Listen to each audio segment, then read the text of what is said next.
Well, I got my Greenlight Under the Hood Camaro release that I purchased, about 9 months ago. So apparently the guy that was working on it no longer works with Greenlight, so it kind of got put on the back burner. And fortunately, someone else took over the project and it got made. And I ordered the 5-car set with the free green machine, if you want to call it free.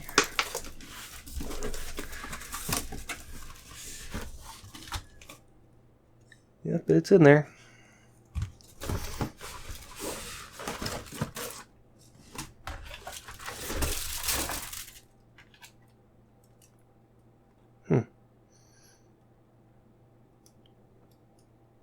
Interesting. It's not like a bright white. It's almost kind of a bit of a pinkish white. I'm not sure if the camera can actually pick up on that. And the front bumper is snapped on this guy.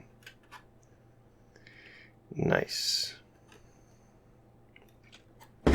Let's hope the other ones aren't like that.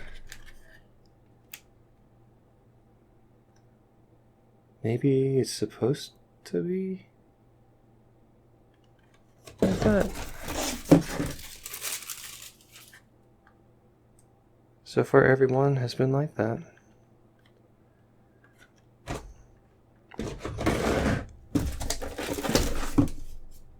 Oh, this one's fine.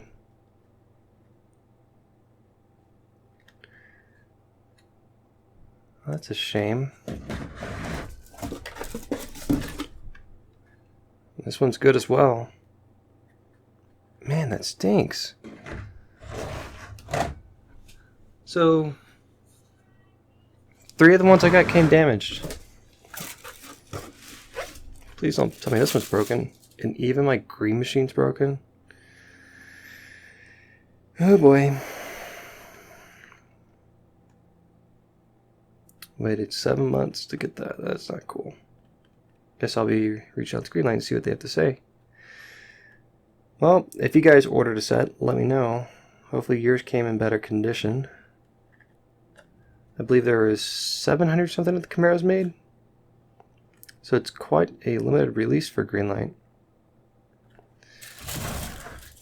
But that's just a quick look at Under the Hood, release number 2, since they started redoing them again. And if you did get a set, let me know in the comments if yours came broken or not. I'm very curious to know how many out there are broken. So, anyways, so let me know. And as always, guys, happy hunting.